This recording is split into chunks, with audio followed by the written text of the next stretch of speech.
Oh God. Oh, subscription sloth here. Just want to remind you that I know in the summertime especially it can be super warm and lazy. But if you're liking this video, make sure to like, share, and subscribe. And if you want to go that step further and join the Patreon, there's a link for that down below. You can super sticker, super chat, or donate. But above all, just lie back and enjoy the video because that's what I'm going to do. Gino, my man, it is so good to have you back. Sorry about the issue there at the beginning, but that's okay because we have some great animation stuff to talk about. You are here. This is your second time here. It should have been more than this, but this is the second of hopefully many. But you're here for the inaugural animation station. So for those that don't know, when I started showing my animation section over initially, I called that area of my house the animation station, and I decided to make a channel like program out of it. And I saw on Facebook you're a massive fan of the earlier animation. We both kind of you're so much younger than me, though. You've got such an old soul, which is so cool. My dad requested you back on his channel, by the way. He was a really big fan of the Western stuff. Dad's a big Western fan, um, and he got me into a lot of the older stuff. But this animation stuff is something that I can actually, because I was around when CED and VHS started, and there were so many of those like public domain, like VHS releases, that would come in. 50 favorite cartoon classics. You're all ready to go. Yes, indeed. Remember the good old glory days of As Seen on TV. Buy this from QVC. 6 full hours of cartoons, nothing but. I am All such a in mighty EP mode. So I have to ask you before we go. This is one thing I'm going to ask everybody that comes on here for this one. Um, what was your cartoon? What when you were growing up? When you're watching TV before you got into like this, what was that cartoon that you watched on TV that kind of like that you fell in love with, that made you fall in love with animation? Well, I can't name a specific title, but there there actually is home video footage of me and my sister when we were both younger watching Pocahontas, the Disney film, on television. But what really brought me into loving animation, especially the classic stuff, was good old Cartoon Network. Back when it was a good Cartoon Network, at least in my opinion. I agree. Uh, when they had stuff like Late Night Black and White, I believe, which was a block that had, Toon Heads, the Chuck Jones Show, the Bob Clampett Show. And my favorite out of all of those was a show called The Popeye Show. And Popeye the Sailor was my real first cartoon love. As you see here, the official authorized Volume 1 DVD. Yes, indeed. Yes, indeed. We match. Yeah. Um, and so it was really Popeye the Sailor that really, opened me up to, classic animation and such. I mean, I was loving every minute of it. And it even, brought out the sort of artist in me. So I have just off screen here, and why I was moving so much material out of the way earlier is because I am a bit of a cartoonist. And let me just show you an example of, here we go, talking Popeye.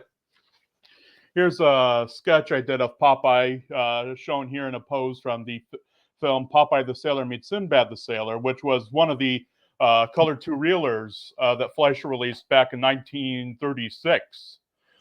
They released 3 color Popeye cartoons. There was Popeye the Sailor Meets Sinbad the Sailor, which was actually nominated for an Oscar in 1936. And then there was the follow up the next year, which was Popeye the Sailor Meets Alibaba's 40 Thieves.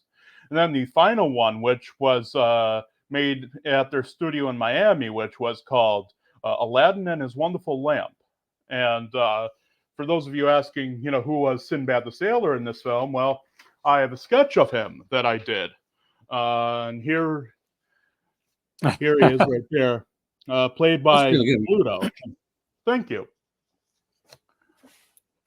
And so Popeye really was my first love. And that led me to discovering other Fleischer fare. Namely, probably my favorite animated film of all time. And I'm going to show you the original DVD I used to rent from the library all the time, which I wound up buying later on, which is Gulliver's Travels. Which the Fleischer version of Gulliver's Travels is by far my favorite animated film of all time. I have so much of material for it. Here is an original Decca Records collection, which is the original soundtrack album on original LPs, on original like 78s, I should say, with the beautiful illustrated artwork. And probably my pride and joy, I'll show you towards the end here, but I also do have a couple of Gulliver's Travels coloring books. Oh, wow. From the original 1939 release. But probably my pride and joy in my whole Gulliver's Travels collection is this wooden doll of Gabby, the town crier from the film. Damn. This is from 1939. Hi, hi. Ahoy there, sailor. So, yeah, I very much love Gabby. He doesn't have his belt and his face is cracked a little bit, but I still love him. And I was very happy to get this when I finally did. That's Nice actually from 1939. That's in great condition, actually. Yeah, it's was made by the Ideal Novelty and Toy Company, registered to Paramount Pictures, 1939. Damn. So yeah, I've always loved Gulliver's Travels, and it's probably my favorite of the Max Fleischer features that were produced. And if you really want to see a good edition of Gulliver's Travels, probably the best edition of the film out there currently for sale is this one, which is Fleischer Classics featuring Gulliver's Travels, which was released by Thunderbeam Animation. And this has, 2 discs, the Blu-ray and the DVD. And it comes with a beautiful linear notes booklet.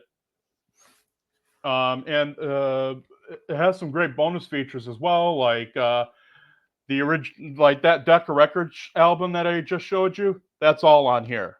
Oh, wow.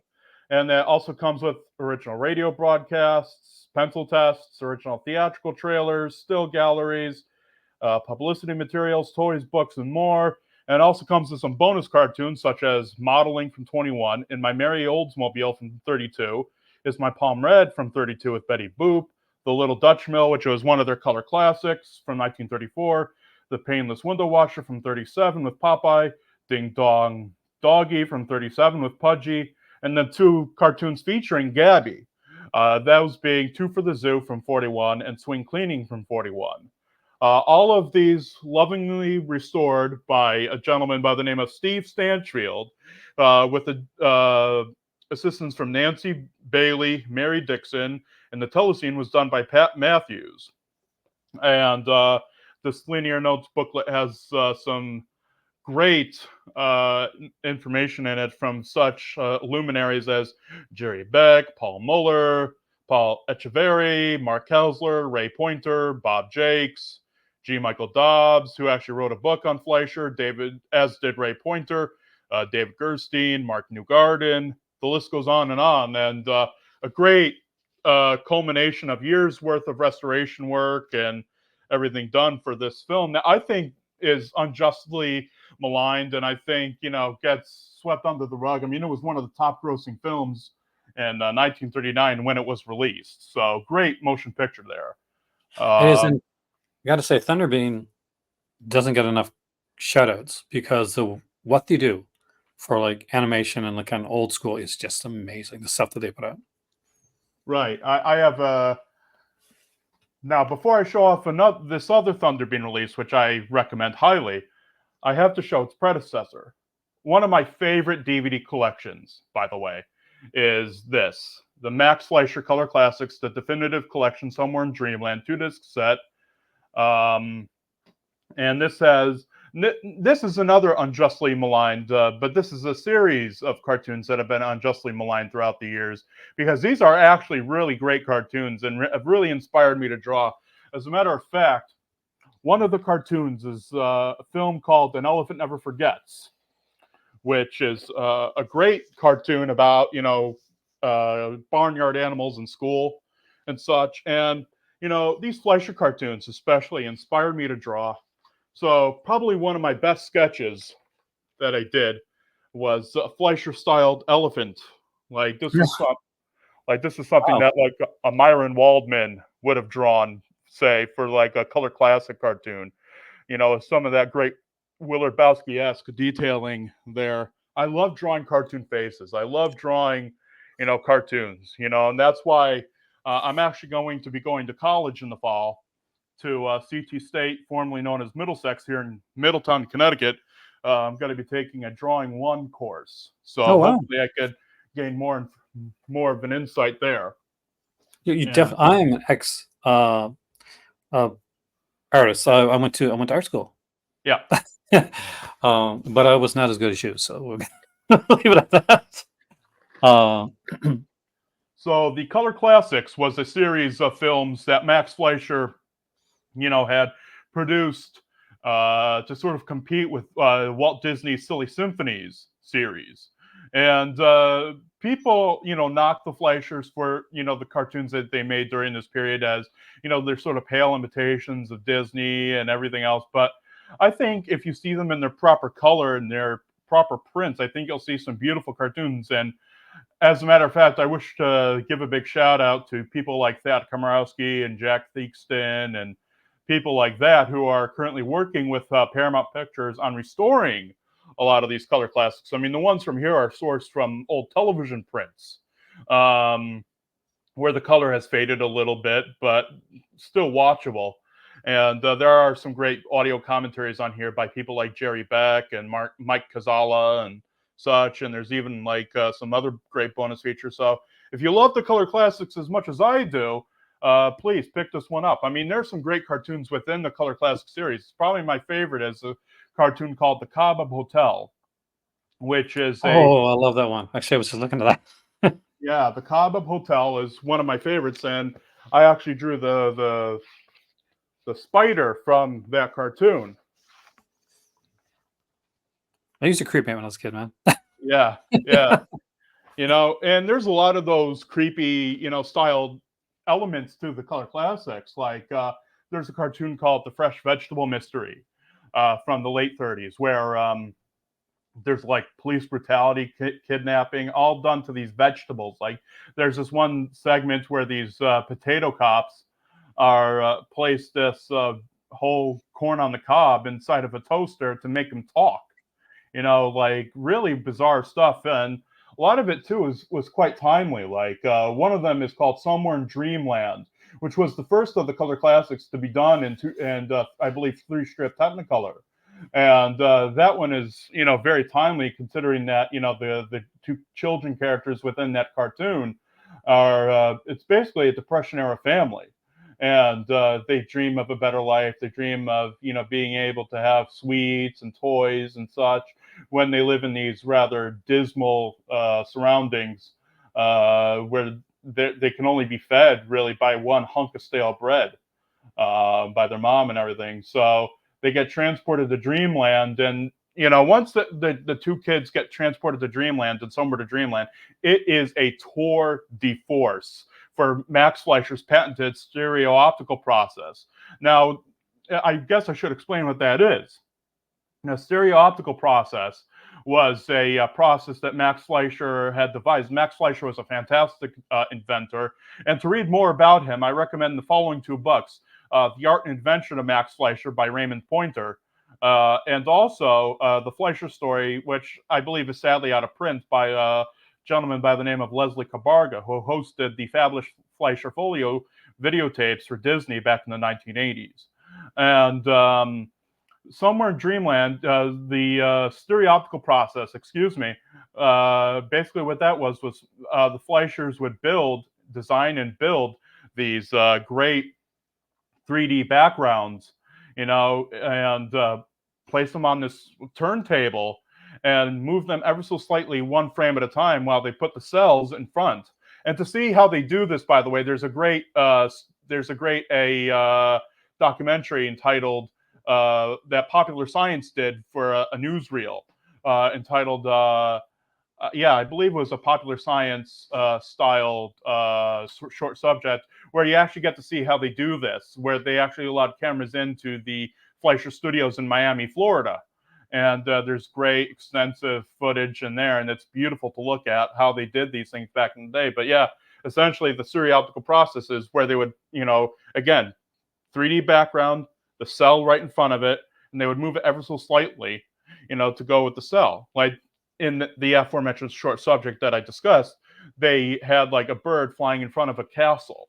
And it's beautiful, like how they built these backgrounds. And you could tell just how deep and immersive these backgrounds got.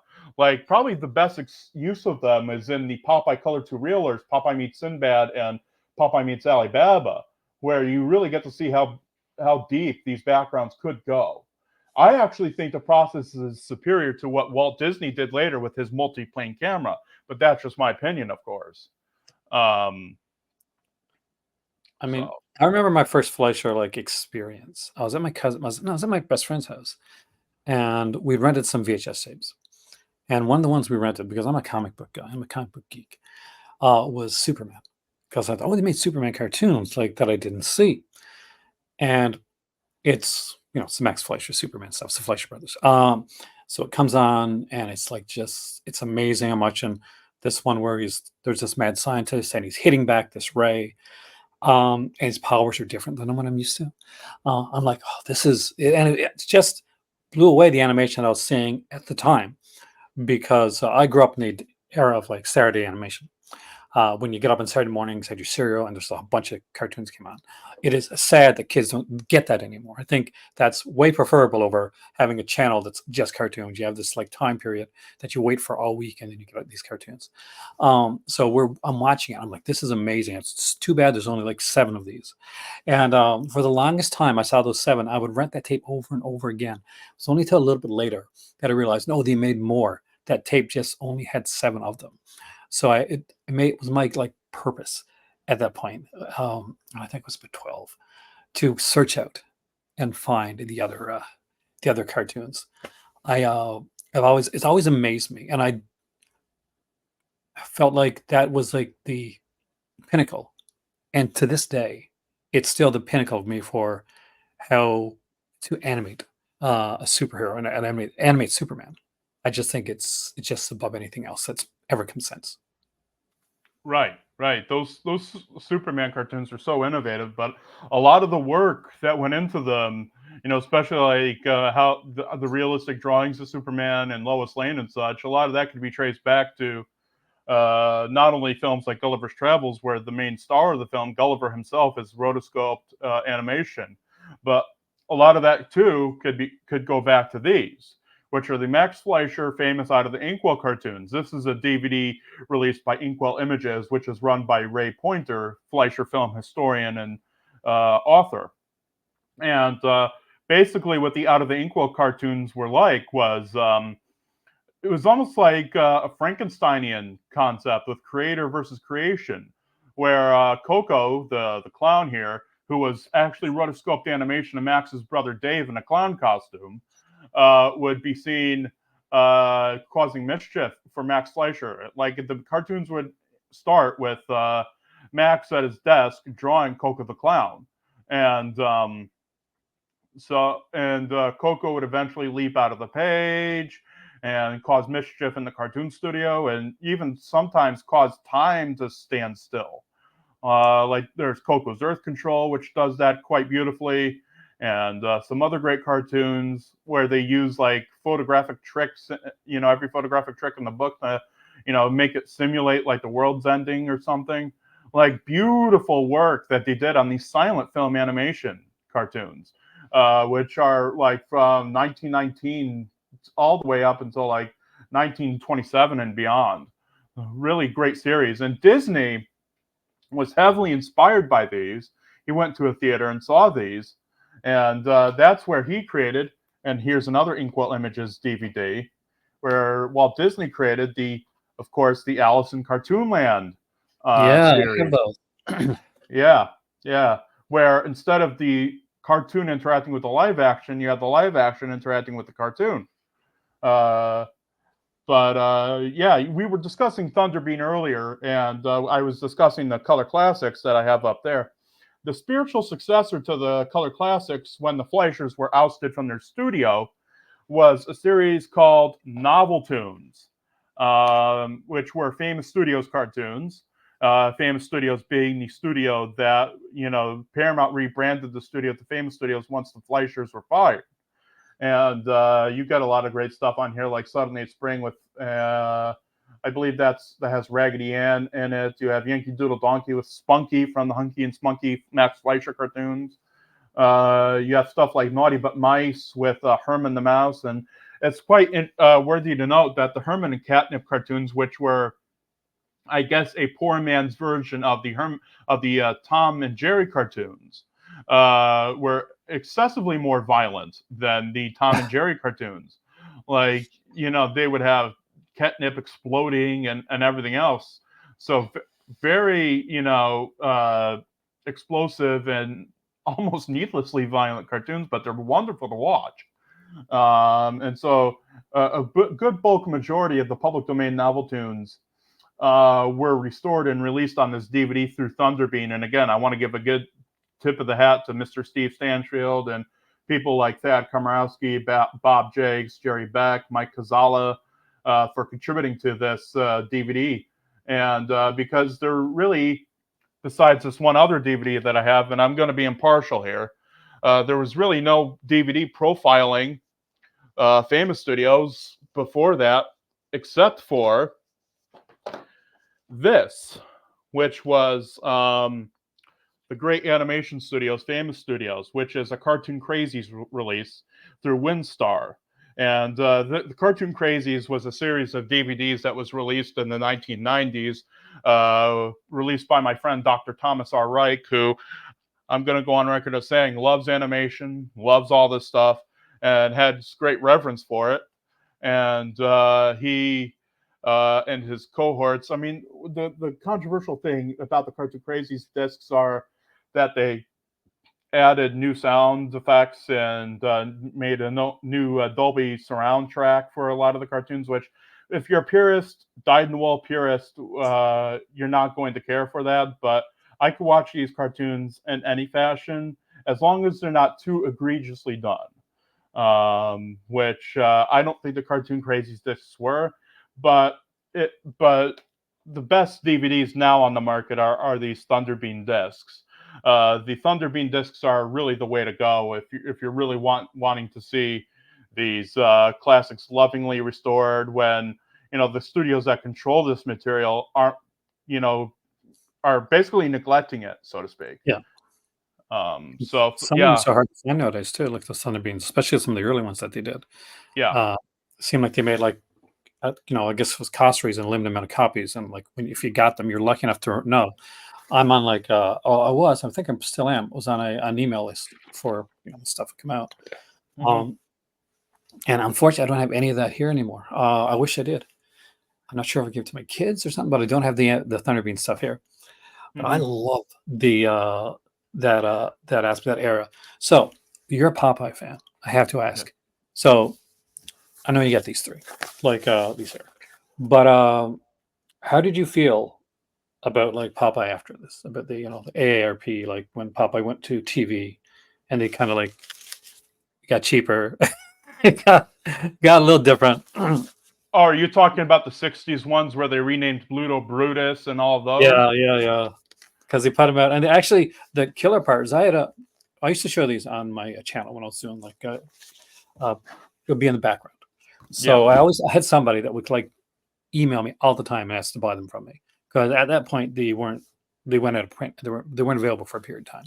And I was like, never. Like my better half, like she's a massive Popeye fan. We got like the Popeye plushies. We got Popeye and Sweet Pea and Bluto and Olive Oil. Rest in peace, Shia Duvall. And But Robin Williams as well. yeah, oh my God, you think of it, two of them. Oh man. Anyway, but then they started to put out those other like those TV ones once they came after that, and they made the sets look very similar to this.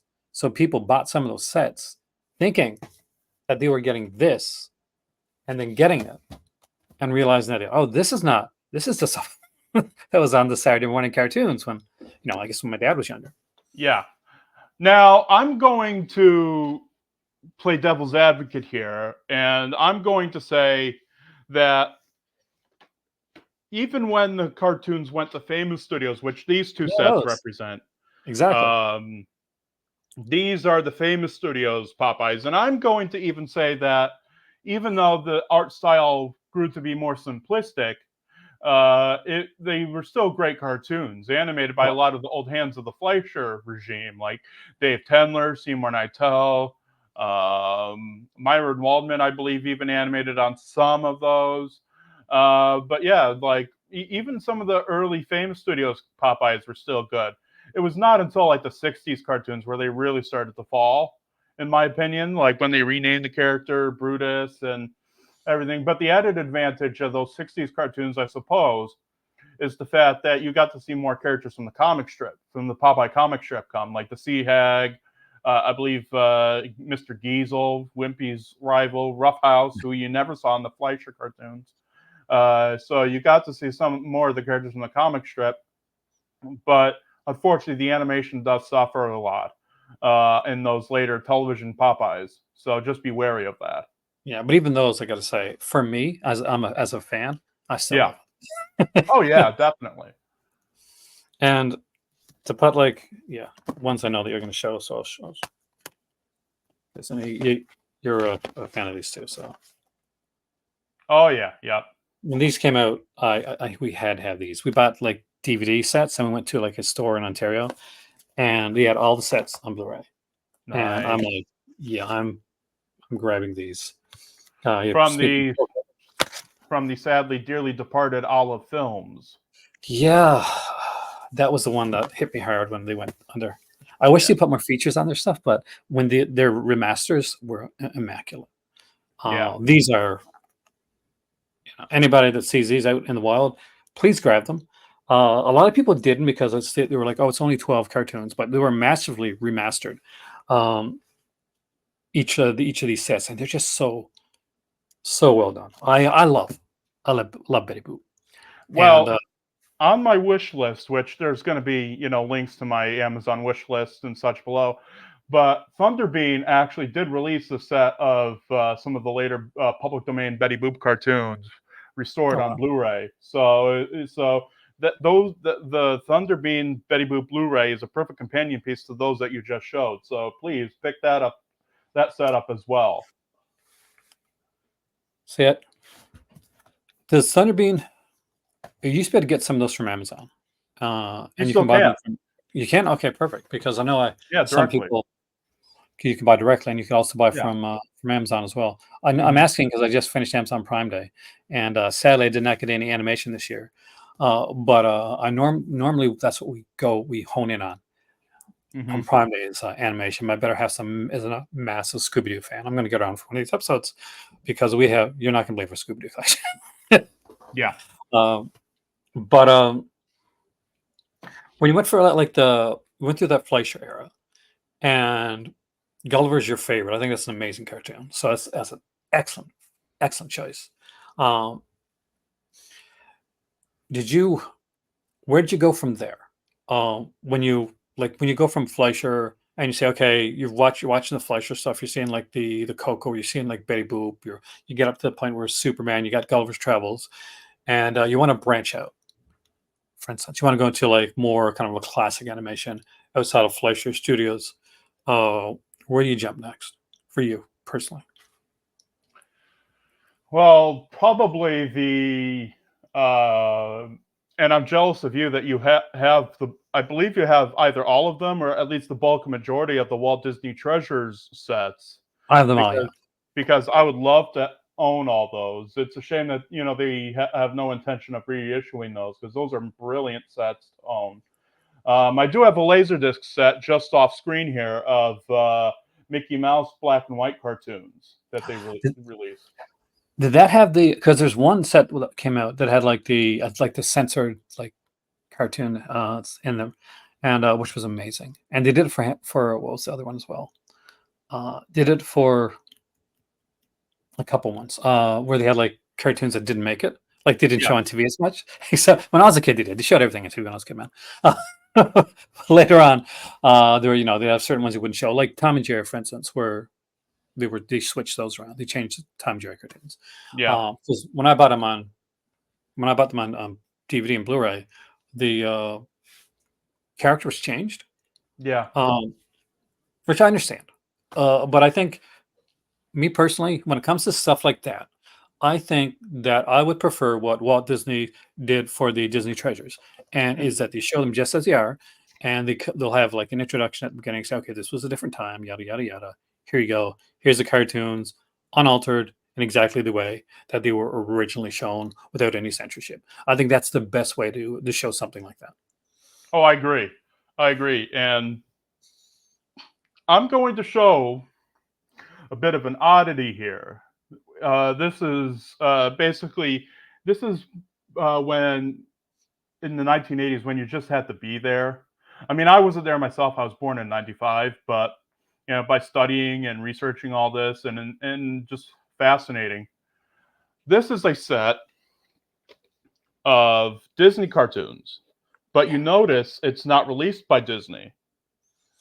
This is a set of mostly World War II era Disney cartoons because those were public domain. And there's some other, like the Mad Doctor, which is a public domain Mickey Mouse cartoon, even though when I tried to upload these tapes, because I do transfer my public domain animation collections, and I do have a separate channel for that, which is Gino Cuddy's public domain VHS archive. And for some reason, Disney flagged my upload of the Mad Doctor, even though it was a public domain cartoon at one point. Or thoughts, yeah, because it's Disney, of course.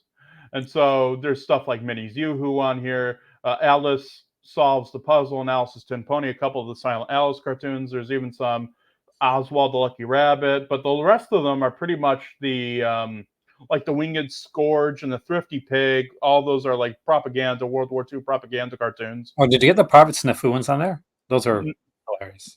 No, the Private Snafu ones aren't on this VHS set. But if you want to see more, because Kid Pix, whose name is featured prominently on this VHS cover,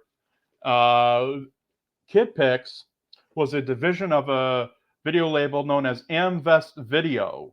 And if you want to learn more about Amvest Video and their shady business practices, please, by all means, search out my friend Ben Manat of the Oddity Archive.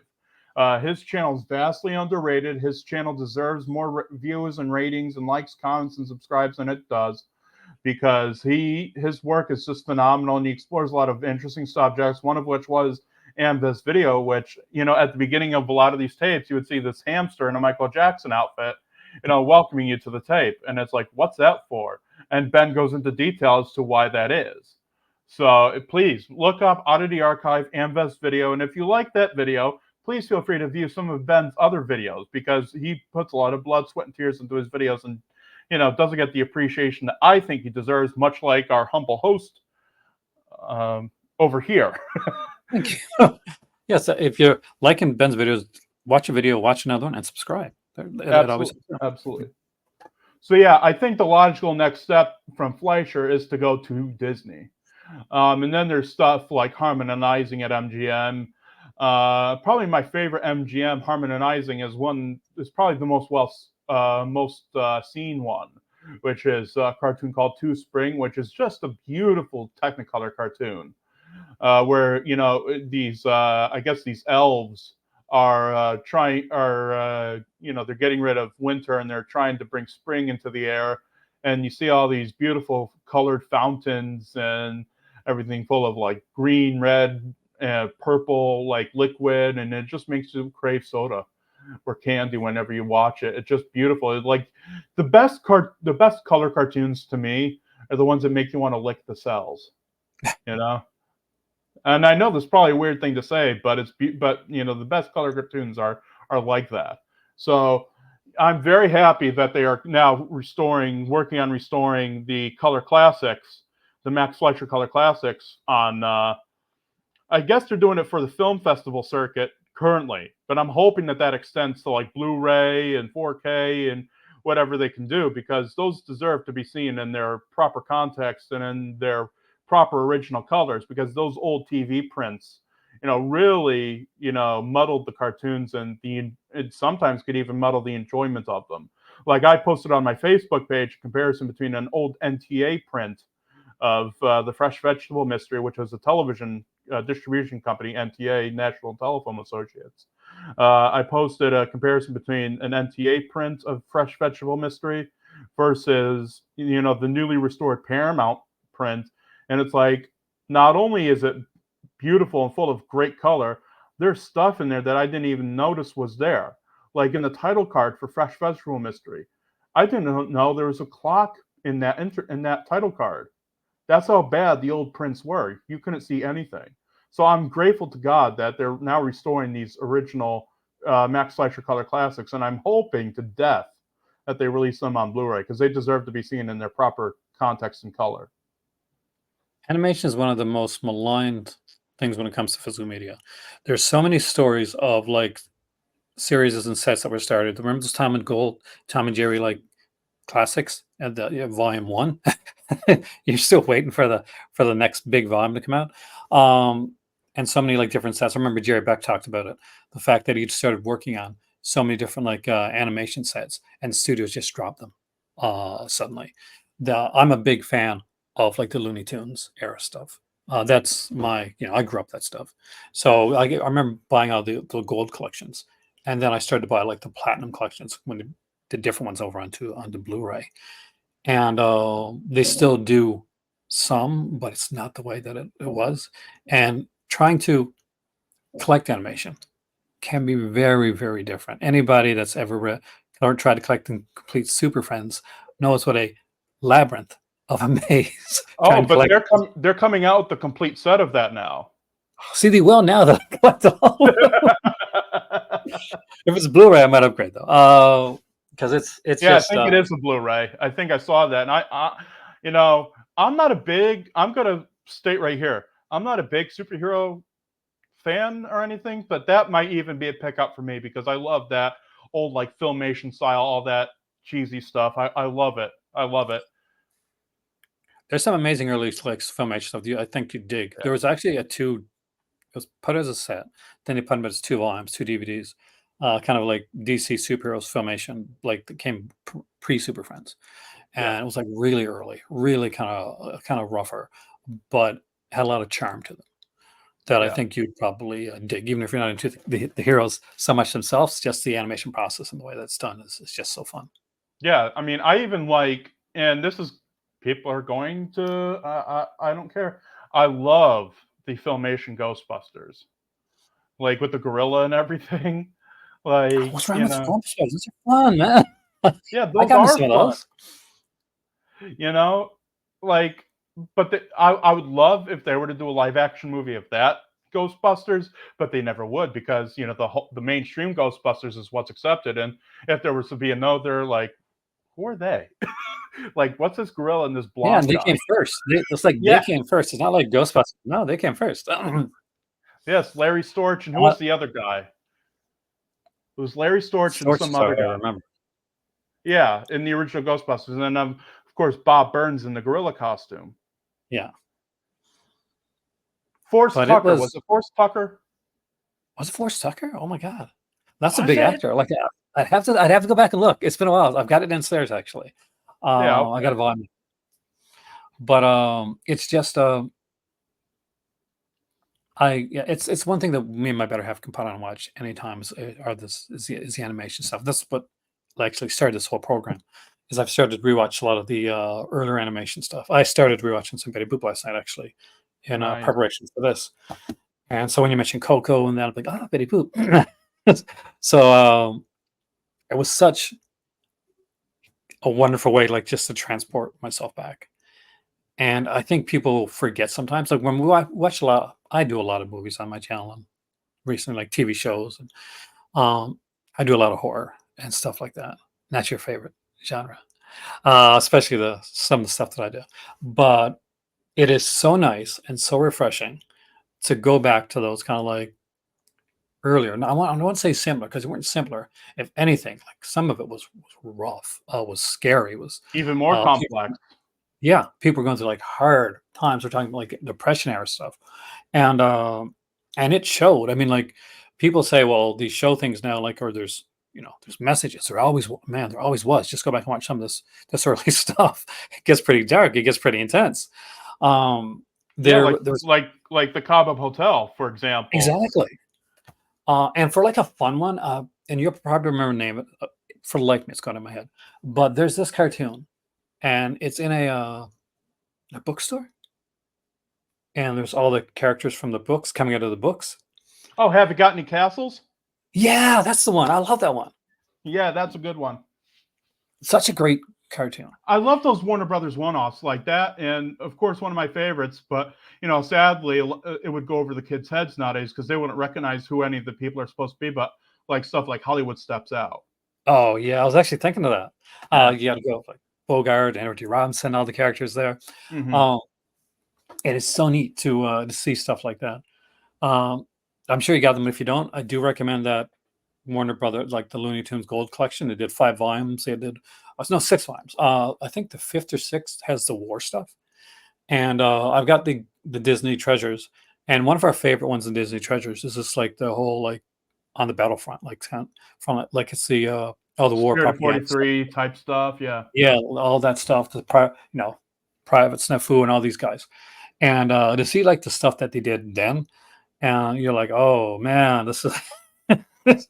I'm not sure about this, but it's so magnificently done, and it takes you back to that era, and you're just it's amazing the way some of this stuff is done. To see like the Donald Duck when he's having the dream where he's working for the Nazis, and he's like, it's just Oh yeah, Der Führer's Face, I believe, is the name. yeah. Of it. And you're watching this, and you're knowing the history of Walt Disney, and you're thinking, oh, maybe it wasn't so. Maybe Disney wasn't thinking so, patriotically at the time, but the cartoons came out really well. But I loved that era of, and I still love that era of animation. And there's something special about when they're doing something kind of different, when Yeah. it's really seeped into that time. Like you said, like a lot of kids won't know when they watch the Hollywood one, like who these stars are. But there's gonna be some kids out there like you, for instance, when you were a kid, that's gonna watch a cartoon like that, and they're gonna want to know, and they're gonna search out, and that's gonna start like a love of cinema, of Mhm. different cinema. Gateway Um, drug. It does, and it's a crazy. It's like I grew up with comic books, and one of the things that I grew up with a lot of Marvel stuff that Stan Lee would do in the comics that made it different than the other comics, its competitors like DC and stuff like that, Mhm. was he would not write down. So he would use words that were sometimes bigger and different concepts. So as a young kid, I would be going to my dictionary, or I'd be going to like look up like things in like in encyclopedias, because we didn't have internet back then, guys, Right. to find out some of these concepts. And I learned so much through that. And I find with animation, and especially with older animation, you can, like when you mentioned just the what the Fleischers did to animate cartoons, how it affected and influenced other people. You actually got influenced you. You're going to school to to do this, and that is brilliant, because it brings that love. So who knows? Maybe one of these days you'll make that Gulliver's Travels for a next generation. Right. I mean, especially Max Fleischer. I mean, he was such a tragic story in that whole scene because, while he created Betty Boop and worked on some of the most memorable cartoons, he still isn't a household name, which is interesting. It's an interesting relationship between those two things. While Disney is his household name and has his own theme parks and everything else, Fleischer's sort of been neglected. Like, I would love to go to a Max Fleischer theme park. Yeah. Like, could you imagine going through Lilliput, riding through what's the other feature that they did? Mr. Bug Goes to Town, here renamed Bugville by Legend Films. That's another favorite of mine, by the way. Yeah, yeah. And just the love that Fleischer never got in his lifetime, like he deserves all the love in the world. It's a Tesla thing, man. It's a Tesla thing. Exactly. Where Walt Disney was Edison, Max Fleischer was Tesla. And for you wrestling fans, whereas Walt Disney was Vince McMahon, Max Fleischer was Ted Turner. Good old Ted, who actually had a lot of these cartoons on his channel, by the way. Yeah, it's full circle. But before I let you go, I want to thank you for coming in. I want to check out, like, we're gonna put his links down below here, so check them all out. And thank you for coming on for the inaugural edition of Animation Station. I want to have you back on here again. Last time we had you talking westerns. This time we had you talking animation. Who knows what it could be next time? Could be animation, could be western, could be something completely different. But this has been a treat. Thank you so much. Stay here, because even though this is ending, we'll still be here. You guys won't see us. We'll still be here. And we'll see you again. Is there anything you want to say before we end it off? Any wise words you want to end out on? Well, I just want to thank you, Aaron, for having me on here, and it was great talking animation with you. And this has been a Pin-Up production. There we go. PYNN up production. I like that, actually. I just came up with that. That's cool.